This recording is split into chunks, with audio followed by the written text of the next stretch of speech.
who are coming in, just a note that we have that I've put in the room chat, that the session will be recorded and made available for other virtual open day attendees to view after this event. So please do feel free to use the chat, but any comments you post in the chat will appear, the room chat will appear to all attendees in the session. So make sure you don't share any personal information.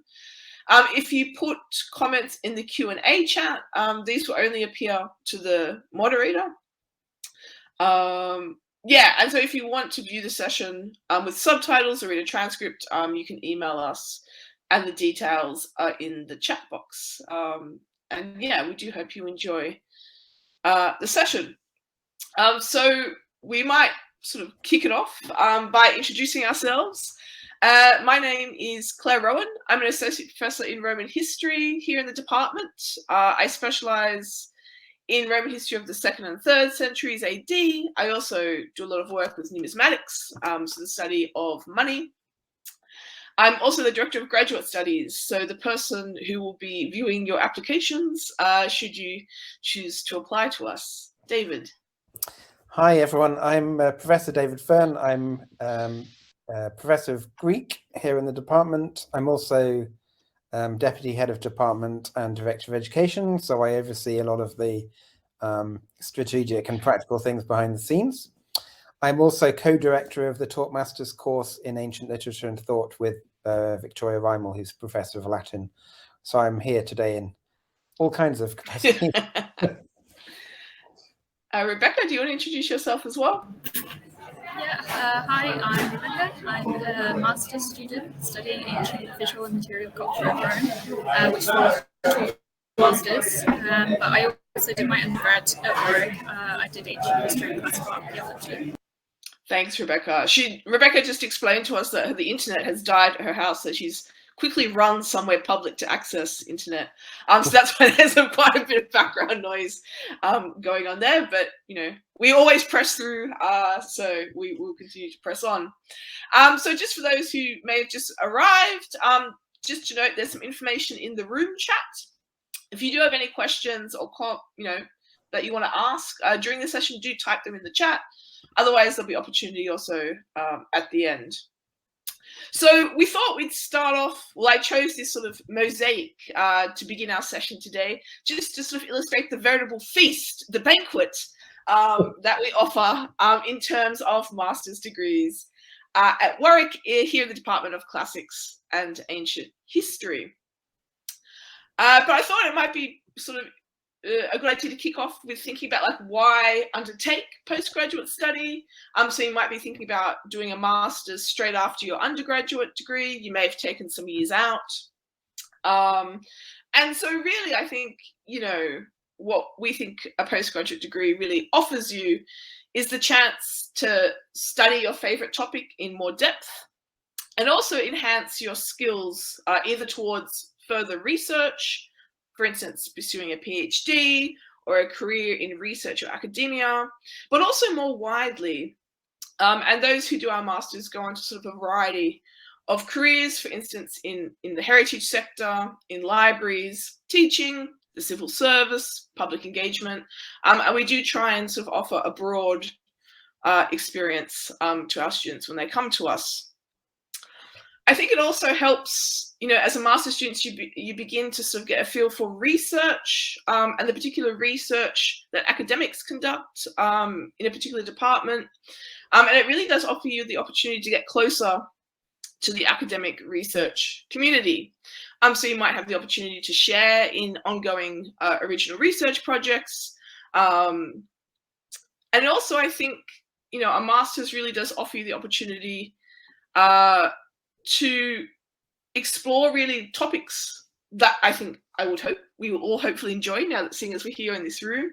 Offering you this extra opportunity to learn and experience something that you love while you sort of go on a career path. All right, this is a slide that we use with our current students. And so I said to them that, it would be great that you could, have the opportunity to enjoy the Warwick community for 1 year longer. If you're not a graduate of ours, it would offer you the opportunity to discover our wonderful community, even if just for 1 year. Yeah, exactly. It's all very well joined up across the whole thing, as Claire and I will explain. So our MA degrees, we have basically 3 types of degrees. We have the taught MA in Ancient Visual and Material Culture, which has Ancient Rome and Ancient Greece options. The taught MA in Ancient Literature and Thought, which David will speak about. We also have an MA by Research, which has 2 possible routes. And something that might be different, from what you might be used to at undergraduate level is that the degrees run from October till September, so the full academic year, 1 year full-time or 2 years part-time. I don't know if you wanted to speak a little bit about the research expertise we offer in the department, David.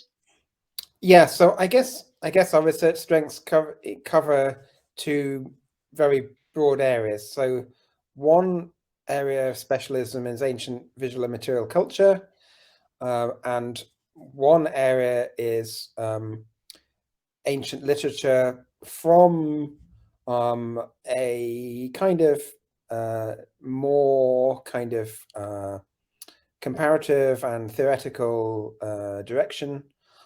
So we offer a real variety of balance between core traditional skills in training, which parts of the taught master's degrees are indeed about, and the opportunity to kind of spread your wings in terms of new horizons, both in terms of new material you're covering and also a vast kind of variety of different approaches to those new materials, including very new ones that we are using our teaching and our expertise and listening to you give presentations on particular objects to foster and explore ourselves. So it is a very much a collaborative community project across the department, whichever degree or route you choose. Right. So I'll kick us off by talking about the Ancient Visual and Material Culture master's degree.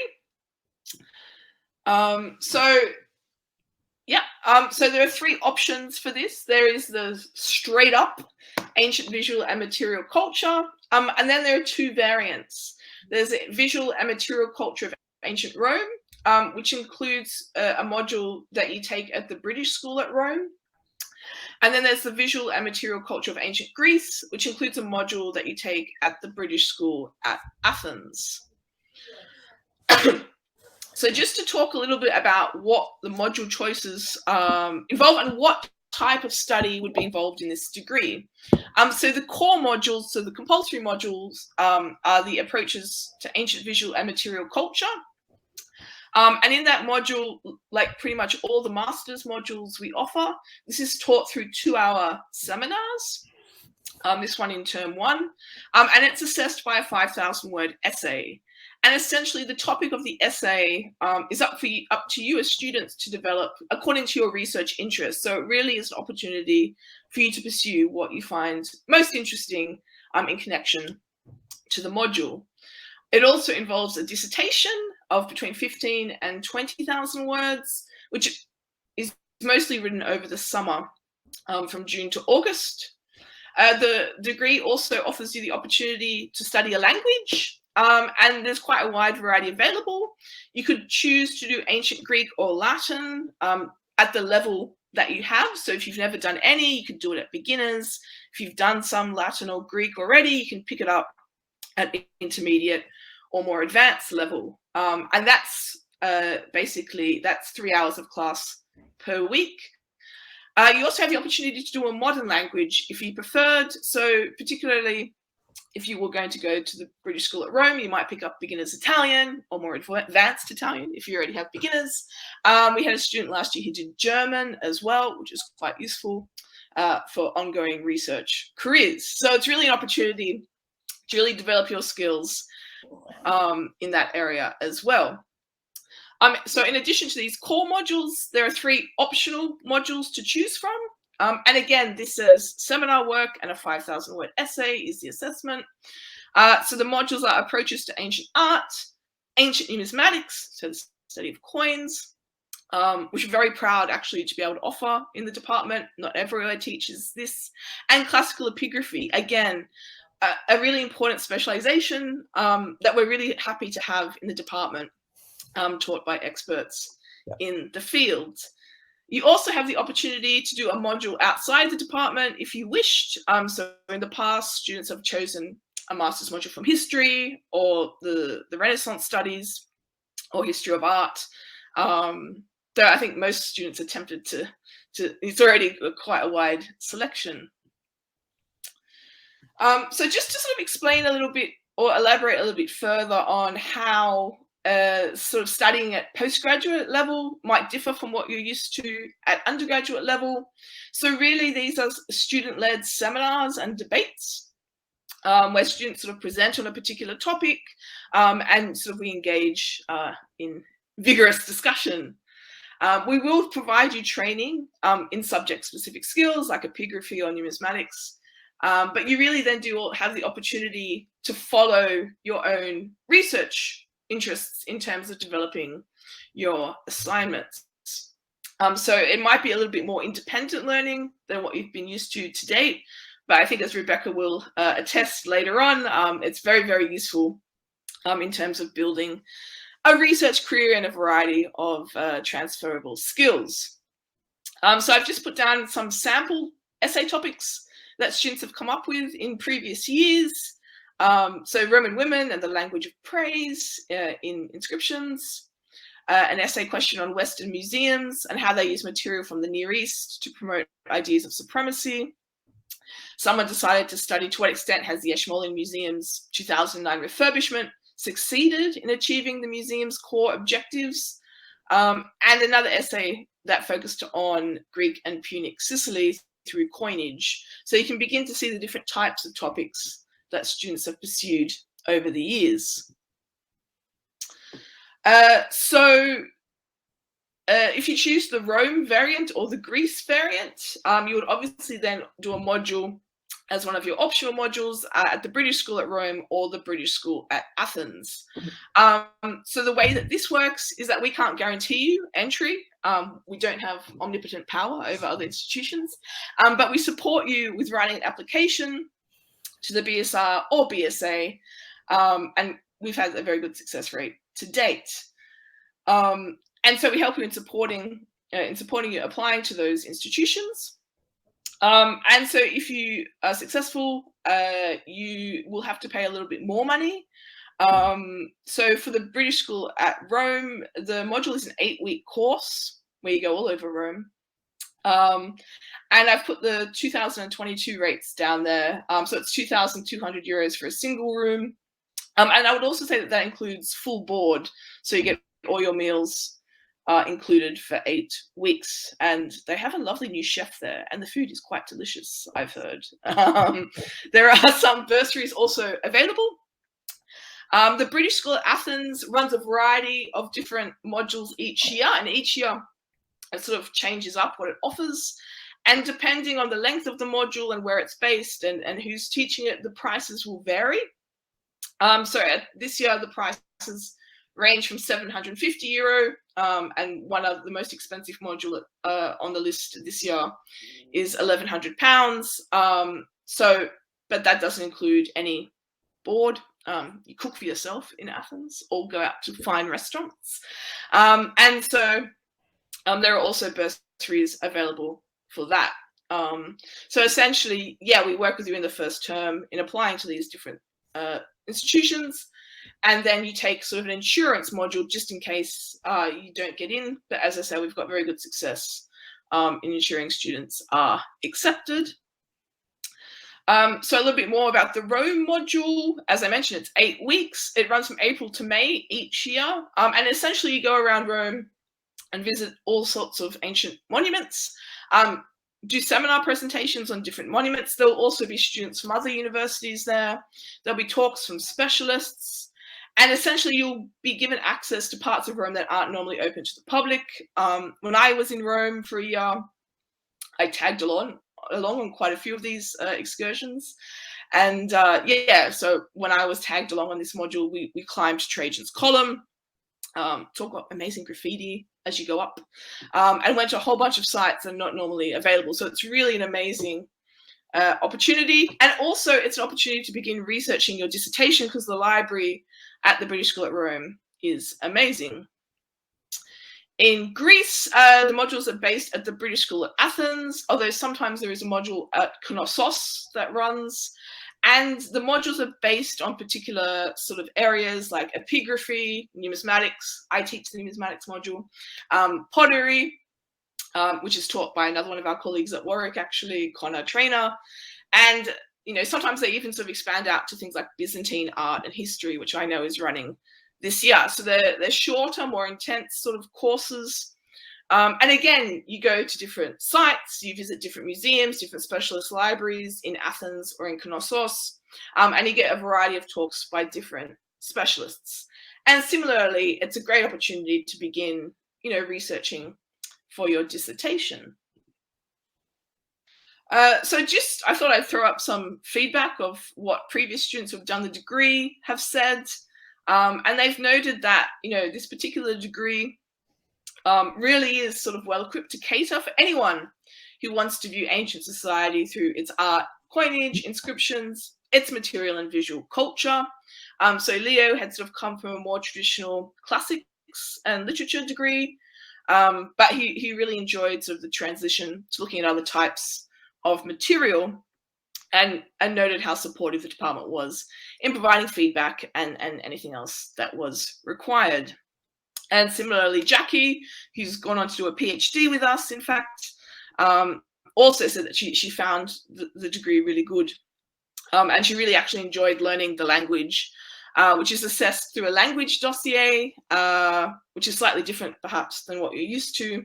And it provides you the opportunity to do something different. And on that, I'll hand over to David to talk about our Ancient Literature and Thought MA. Thank you very much.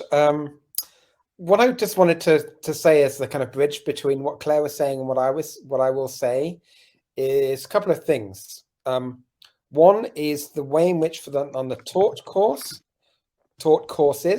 both of these taught MAs, the structure of the course through to the dissertation is devised to, as it were, organically get you into a position where you can write the dissertation with the support of the supervisor, who will be one of the people who has taught you on the course throughout thus far.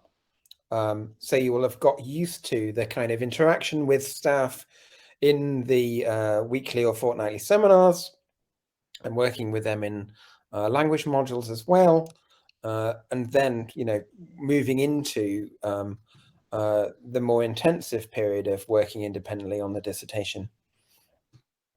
The structure and rationale of the structural rationale of the ancient literature and thought taught degree is exactly parallel to the ancient visual and material culture one, with a very distinctive rationale. So what we do is train you as far as we can to be experts in detailed close reading of ancient texts, and some of you may already be expert in that aspect of what traditional classics, as widely taught in the UK and indeed overseas, can be like, but also give you the opportunity to use that solid basis and develop distinctive attitudes to it by training in more general and very specific aspects of critical theory, critical approaches to antiquity, questioning the nature of classics, looking at reception theory, very contemporary trends in as I say, classical reception, but also top-end, high-end current thinking in a range of texts, which some of which we are ourselves researchers in, and indeed in texts which we have chosen for study precisely because either we are working on them ourselves or because there is no bibliography on them at all. So there's a kind of tabula rasa, as it were, kind of a level playing field where we all are going into these texts and wondering what on earth we can say about them. On the Latin side, Victoria Reimels, Professor of Latin, as many of you may know, is an expert on Augustan and post-Augustan literature and prose across all genres, from epic through to epigram via Senecan prose, with a distinctive critical, theoretical, and philosophical angle. My expertise is on archaic and classical Greek literature with a specialism in Greek lyric poetry, but I'm also interested in the relationship between prose and poetry, and theoretical approaches to Greek literature, which means that on this course for this year and for last year, we are looking at a bit of Greek tragedy, Sophocles' Philoctetes, but also a piece of sophistic rhetoric, Gorgias's Palamedes, on which there is no bibliography. So we have to figure out what we might do with this text as we go along. And we're encouraging students to bring a variety of perspectives on that as we go along. Another thing that I will say is, from my perspective on this degree, it's both interdisciplinary but also international, because we have a really good mixture of students who are UK based and visiting Erasmus students. So we often have visiting Erasmus students, postgraduate visitors from Italy, taking a number of our postgraduate taught modules. So you will naturally start interacting with and therefore thinking on your feet about what classics seems to you to be versus how other people have been trained in it. And that helps us just by looking at the student diversity and the diversity of all our outlooks together to actually think really carefully in as much detail as we can, both conceptually and in terms of formal attention to texts, about what we can do with these texts. So the core structure of this degree has a core module called Approaching Ancient Texts, which does the nuts and bolts of pretty much all I've said already, in terms of getting people to, getting students to give presentations on a variety of both philological but also theoretical approaches to classics and classical literature across a whole range of things that we can dangle in front of you. So various kinds of formalist approaches to texts, textual criticism, historicist approaches to textuality, what we think about reception theory, all kinds of things like that. And then, you get to write an essay of your choice, subject to our approval, on a topic that you have shaped through that term's teaching. Then you have an and/or doing Roman literature and thought and/or Greek literature and thought. So the Greek literature and thought module is the one I was just mentioning before, where this year we're reading together Gorgias Palamedes and then Sophocles Philoctetes. So we take two texts and we cover them across 2 terms in fortnightly sessions, and students through their presentations are organically encouraged to devise an essay topic. In Greek literature and on Roman literature and thought, again, the texts may vary from year to year, but it normally comes out of the research interests of the convener. And I think this year we were doing some Marshall, I think maybe some Ovid, maybe some yes, some satire, again, directly coming out of Victoria's research interests. And then another optional core module where you have to take a language, and you have to take, for this degree, at least one language, an ancient language, at, as it were, post A-level. You already have to have a post A-level standing in an ancient language for this degree to work for you, and therefore you will be doing, most students do a version of an advanced language option, perhaps in conjunction with, alongside the Roman literature and thought, Greek literature and thought modules, or indeed a high-level undergraduate module with in combination with the language dossier, which gets organized in this degree slightly differently through an assessment of a variety of ancient texts. Yes. Then you have one optional module taken from a variety of other courses. So you can take, if you're interested in art and text, you can obviously take the art of the ancient world module from the visual and material culture taught MA, but you can equally take a variety of modules from English, from Renaissance studies, or from philosophy. And those are some examples of modules that are taken. And then there's the core dissertation module as well. This is a bit of more of a drill down on what the Approaching Ancient Texts core module looks like. And as I say, the setup is the same as for all our classwork for taught masters, involving, workshopping ideas, general discussion of issues, and issues that have shaped critical approaches to classics, and how we might talk about critical theory and critical approaches to literature, especially in relation to classical texts. So a variety of concepts, some of which, will make sense to you already, and a variety of concepts and ideas which may not.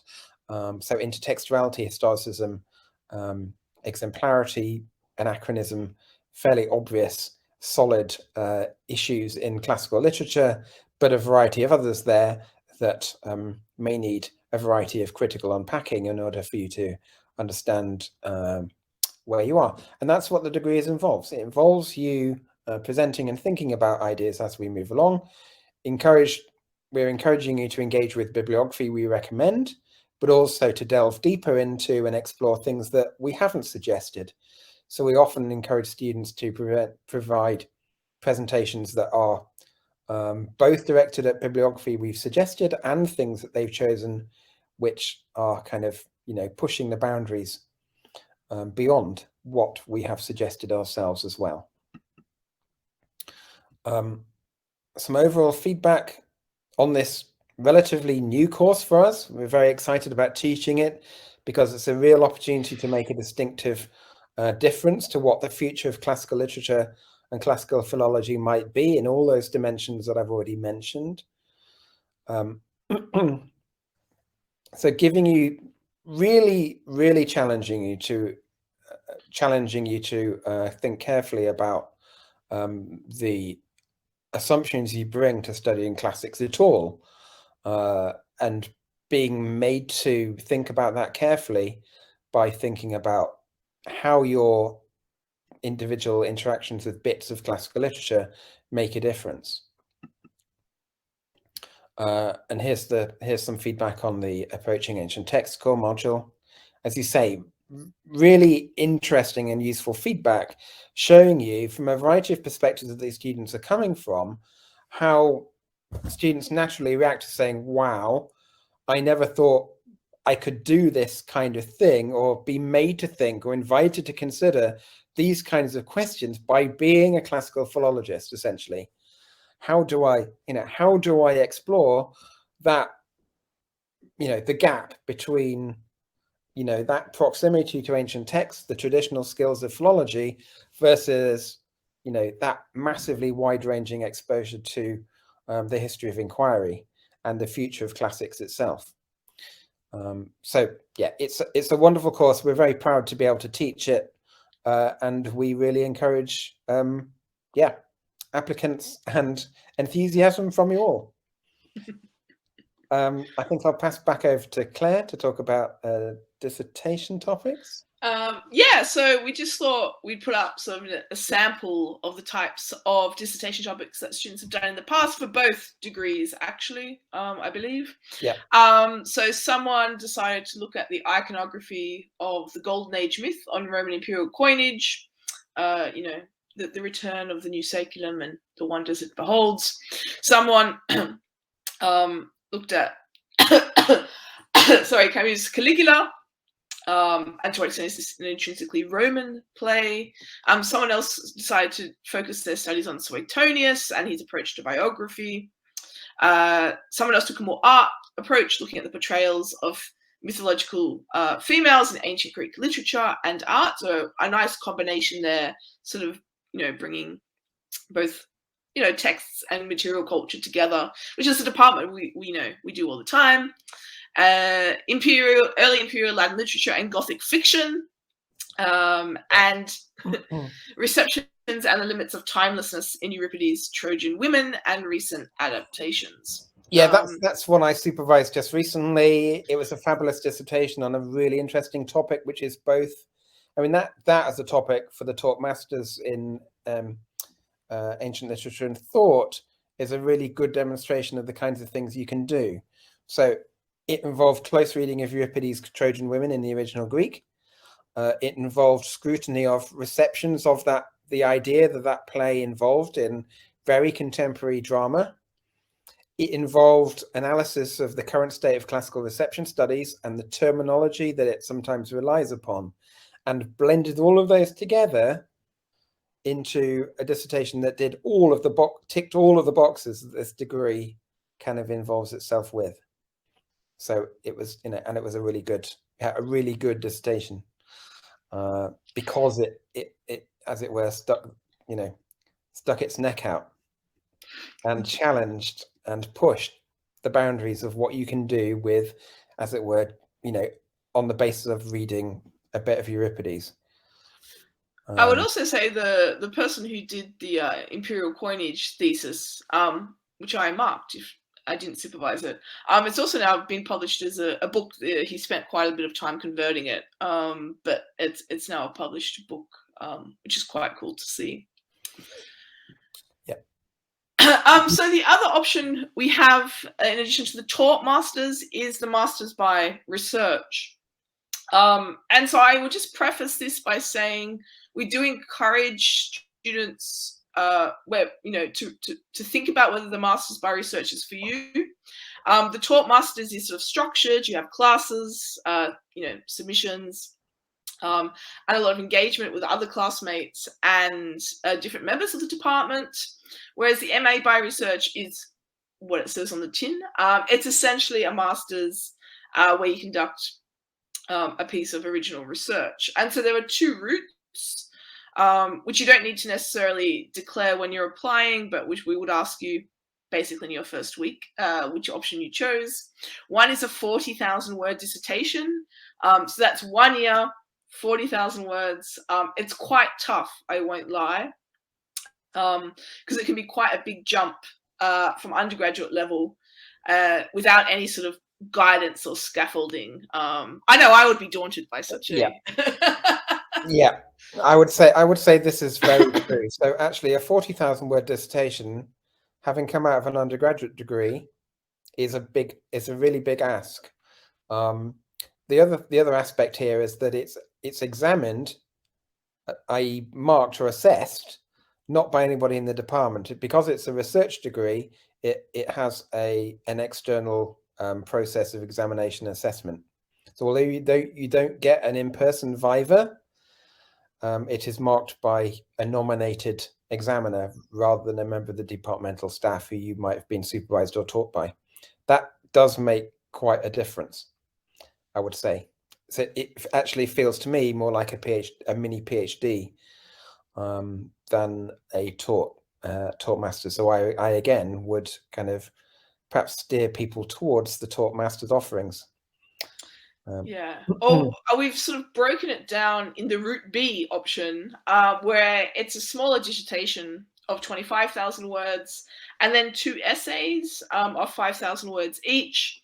And one of these options could be, and then the possibility of a language as well, either Latin or Greek, according to your level. So that would involve attending Latin or Greek classes, but then essentially you would be assigned a supervisor who would meet with you once a month to discuss, your essays or your dissertation. And so that would be the same with the Route A. It's very much like a sort of, as David said, a mini PhD, where you meet with your assigned supervisor in the department once a month to discuss your progress and ideas. And that would sort of be, it's a lot then of independent time in the library. So you need to be well suited to this. So, have a think about that if this was the sort of degree you're after. It's a lot of independent studying and learning. Yeah. So someone asked in the chat about applying and what the requirements are. So our requirements are a high 2-1 in your BA. We generally will look for something over 65. Obviously, in the taught ancient literature degree, ancient literature and thought, there's also the expectation that you would have post A-level Latin or Greek. Unfortunately, I think most universities do this. There is unfortunately a £60 application fee to apply to us. I've asked for numerous times for the university to get rid of this, but they don't seem to do this. But I think you'll find that most UK universities for master's degrees will charge you to apply. Apparently, I am told in the application form, there is an option where you could ask for this to be waived. For instance, if you come from, Rebecca knows about this. They won't tell me what the criteria are. I believe it's, if you come sort of, from a low socioeconomic background or you can't afford it, they will waive it. So if that's you, make sure you tick that box. So the fees, I've just put down the home and overseas fees for next year. Obviously, the research MA is much cheaper, but that's because you do get less sort of classes, less structured support, less staff time. So some people are very tempted by the difference in price, but the differences in price do reflect the sort of differing experiences of the 2 degrees. Indeed. I would say my own view, just to add on the requirements. So the board requirements are high 2-1 in your BA. If you've done a dissertation at undergraduate level, or even if you haven't, and you've enjoyed the process of writing a dissertation and working independently on essays and working in libraries, or thinking carefully about what your research interests might be or interests in classics are, then these degrees are for you. If you have a high 2-1 and you have the kind of core requirements, but you didn't really enjoy the dissertation process of a degree, or I will say that these courses are not naturally going to be a place for you to find this out, because they are, the taught master's courses are, as we've said, organically directed towards getting you into the place where you can feel happy to write a dissertation with the relatively frequent meetings with the supervisor. But the onus is on you to do the presentations when you're asked to do them, explore topics and explore bibliography on your own, devise essay titles of your own, devise a dissertation title of your own. So that can be quite a challenge. So just encouraging you to go into this with your eyes as widely open as possible. Exactly. So if you're wondering how you apply, you can do that through the online Warwick prospectus. So the link is at the top there, Warwick/study/postgraduate. I think if you Google Warwick postgraduate study, this is what comes up. And then you just search for the course and then follow the links through in case you're wondering what the process is. And then the application comes through to me. And if there's any issues or questions, I will follow that up with you. So it's not a like, it's not an automatic rejection or acceptance. I would go through and discuss. I don't get the £60, so I don't know where that money goes. Yeah, so just to sort of assure you that there's me on the other side. It's not a faceless Automon. So someone also asked about funding in the chat. So if you're a Warwick graduate, I'm not sure if anyone is, you do get 10% off as an alumni discount. Warwick also offers something called the Taught Masters Scholarship Scheme. And this is normally around £10,000 for the year. And so to be considered for that, it's important to note that normally, they haven't announced the date this year, but normally it's at the end of May is the cutoff to be accepted, to be considered for this scholarship. And this is for people who come from sort of low socioeconomic backgrounds. And there's a full list of, people who might be considered for this scholarship. I've just put one or two examples down, but if you think you might fall into that category, I would encourage you to get in contact with me or to email or to Google, Warwick Taught Master Scholarships, and it will outline sort of the very detailed list of things that we look for people who want, who might, be eligible for that money. We also offer departmental bursaries to help with fees largely. And if you wanted to be considered for that, you need to have an application in by the 30th of April, so in and accepted. Others take up postgraduate loans, and you can pursue that with the various loan companies. I would also say that some of our students also, take jobs on campus. So there's resident tutor jobs on campus where you are essentially, I believe, a volunteer, and you get your accommodation for free in return for taking care of first years, some third years. Sometimes you get placed with postgraduates, which is nice, but you sort of work a bit in return for your free accommodation. Others take jobs at like the bar on campus, or we have a company called Unitemps, which is you can work to sort of help out at conferences and stuff like that. So it's kind of the wide variety of funding options available. And on that note, I'm going to hand over to Rebecca to talk about what it's like to do this degree from a student perspective. Hiya. I'll just chat a little bit about my experience so far. I've only been doing it for term, but it's great so far.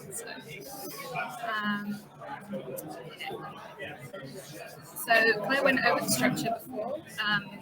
So I'm on the Rome pathway, which means I'm taking the core module. I've taken the art module as my optional module. I'm doing Latin language, and then I'll go to the British School of Rome in April.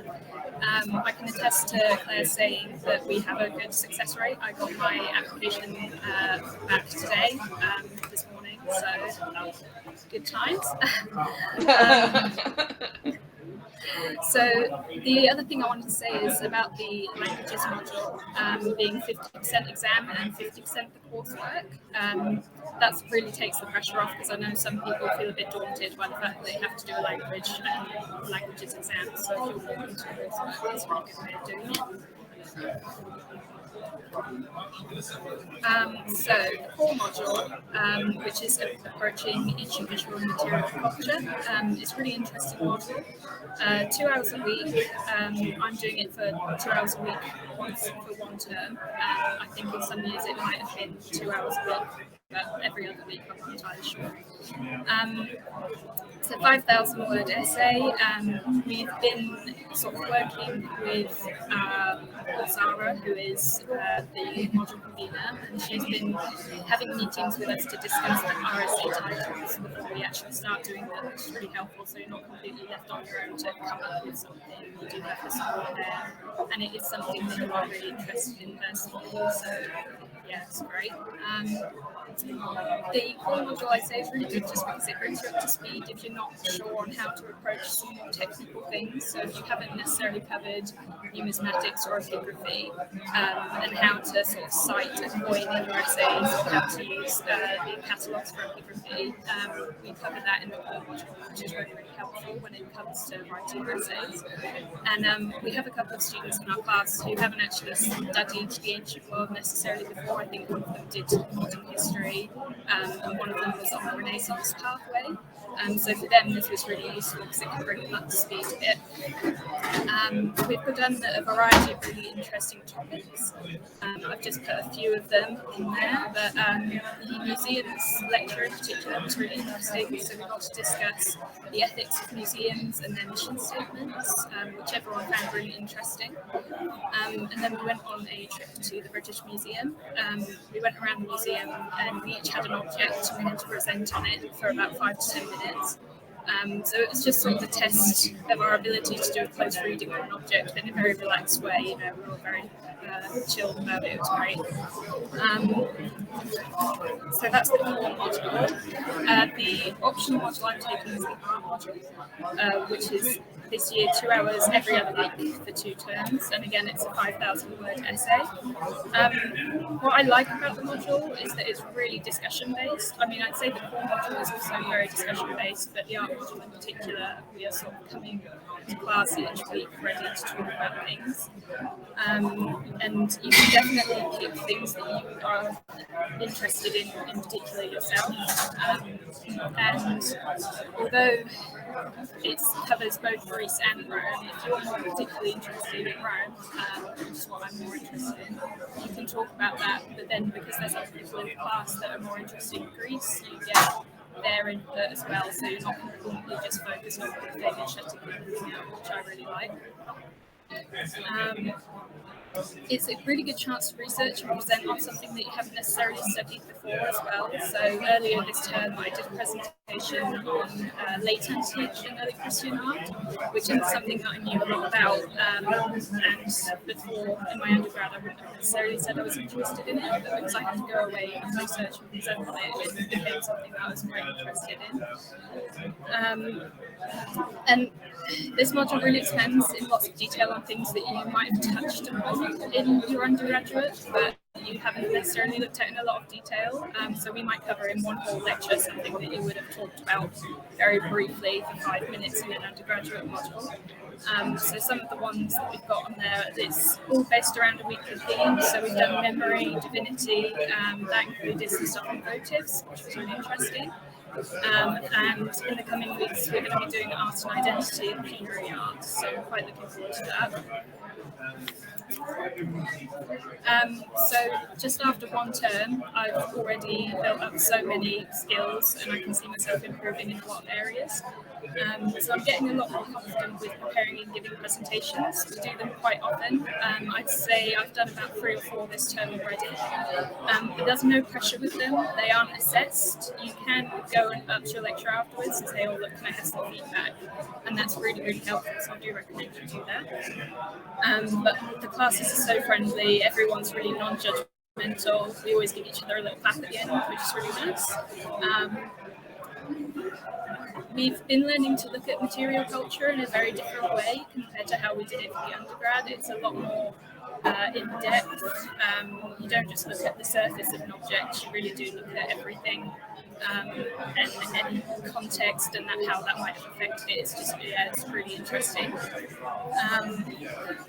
And we've definitely been more involved in the scholarship, I would say, than in undergraduate, and learning to criticise scholarship, which I think is really important. So we quite often come to class having read 3 or 4 articles, and we're all ready to sort of rip into one of them because we didn't like it at all. Which I think in your undergrad you don't necessarily have the confidence to do that as much, but in the postgraduate definitely get more confidence to emphasise what you're reading, which is really important, obviously, when it comes to writing your coursework and your dissertation. It's the same with discussing and debating in class. I know a lot of people aren't very confident in disagreeing with each other in class, but because everyone's so friendly, it's kind of encouraged to put your opinion out there, which I really like, because we all leave the class and nobody's judging each other afterwards. It's just a good way to get our opinions on the table. I'd say I've definitely learned to work in a completely different way.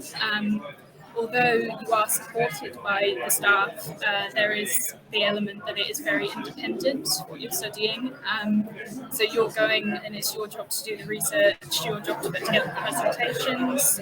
Obviously, when it comes to writing essays, that's all on you as well. And it's definitely a different kind of workload to the undergraduate. So I'm definitely building up more skills in organisation and self-motivated study. And then there's obviously skills in languages and academic writing as well, which are really helpful, again, when it comes to writing a dissertation.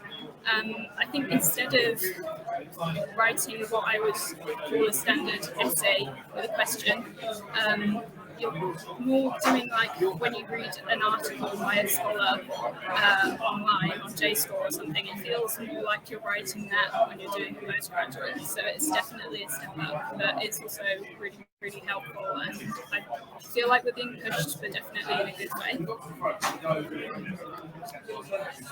So just a little bit to finish off about the extracurricular options and things you can do. So every week we have research seminars, which are really interesting. So we have lots of people come in from other universities or PhD students from our university to talk about their research.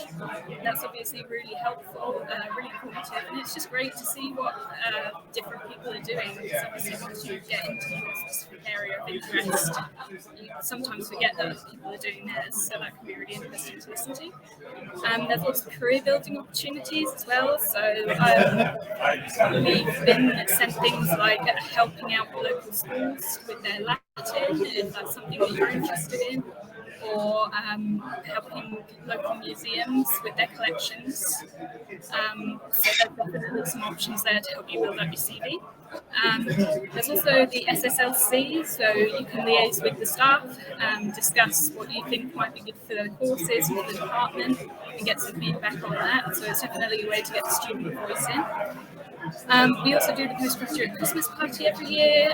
There's a Latin reading group, which I haven't been to yet, but I've been told it's very good, so I will have to join that at some point. And then, of course, there's the Classics Society, and they put on the Classics play every year. This year it's, I think it's the Baccarat, isn't it? So, yeah, looking forward to seeing that this year. So definitely lots to get involved in. It's not just you sit in the classroom and you do the work. You've definitely got a lovely social atmosphere, and I think Warwick's really, really lucky with that actually. So yeah, I think that's everything from me, but definitely recommend the course. Really enjoying it. Thanks, Rebecca, and thank you so much for finding internet at short notice. I mean, there's research skills right there. Yeah. Right, so that kind of brings us to an end in terms of our presentation. So if you have any questions or if there's anything we haven't answered, please do put it in the chat. If the chat is intimidating, or you need to go away and think about sort of what you've done, or you have more questions about applying, my email address is there, and I'm always happy to answer any questions or to put you in contact with David or Victoria or any member of staff who might be relevant, depending on your research interests. Yeah.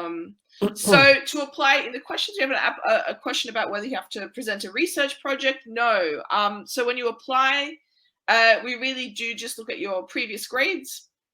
You have to sort of submit a sort of letter of motivation, so to speak, like why you're applying to the course. But there's no need to present a research project. So what we will do for your dissertation is essentially work with you throughout the year to come up with a topic. As Rebecca said, even for the essay topics that you have to develop on your own as part of the module, normally, or we will discuss them with you, and we'll give feedback on it and work in conjunction with you to sort of refine the topic so it's suitable. So the research development takes place once you're here. Any other questions? I will give to people some time to chat or to type, in fact, if that's what needs to be done. I don't know if you have anything else to add, David. Not especially. For the talk masters courses, say the dissertation kind of kicks in after the taught elements have been completed. So students don't really start thinking about undertaking the dissertation until after Easter, which is where the summer kind of kicks in. So the supervision for that happens over June, July, August, really. So you've got plenty of time for the taught master's dissertation to work out. Obviously, for the other dissertation, you have to be up and running a bit more quickly, which is, again, the flip side of it being a cheaper degree. It's actually in some ways harder to get up and running with it. And yeah. There was also an earlier question about sort of career pathways. And I think I mentioned it a bit at the beginning, but I'll touch upon it again now. So essentially, I think also like our undergraduate degrees, I would say, you can go pretty much anywhere with this degree, depending on your interests. But past students, quite a few of them go on to do PhDs with us or with other universities. One last year made it into sort of museum work. Often people go into charity work. One sort of joined the dark side and joined an auction house. Yeah, I mean, it's true. We have a variety of things. I mean, we've got former PhD students who've gone on to do educational charity work with schools and public engagement for schools work, social work, teaching, civil service, working in the cabinet office, a whole range of things that you expect a classics department to say its students went on to do. It's just that, having that extra degree of, extra level of commitment to analytic work means that you are, even more, obvious in a competitive, job environment. So it's more of the same. Is there any age limit? Is there any age limit? No. No. We welcome everyone. Low age limit maybe, but not upper age limit. No. I mean, I would say in terms of what the university might dub mature age students. I mean, we do have students from all ages actually currently studying with us, and we have quite a few students who come, for instance, from the Open University, having sort of found classics later in life, realizing the error of their ways, or finally actually getting the opportunity to pursue the study they've always wanted. We definitely do have a sort of diverse population in that regard. I have a student on the Talk Masters course at the moment who is doing the degree part-time, which we mentioned as an option, and starting his own business alongside that. It's fine. We have some retired people on the undergraduate course who've come back to classics after having studied at school many decades ago, and wanting finally to get back into something that they enjoy. Yes, that's the great thing. Again, it's the diversity of it, not just for international aspect of it that I've said before, but also the range of backgrounds that you will find people with. All right. David, I might skip across to our PhD session. If you want to just see if there's any final questions, and then come after me, or if there are no final questions, we can end the session now.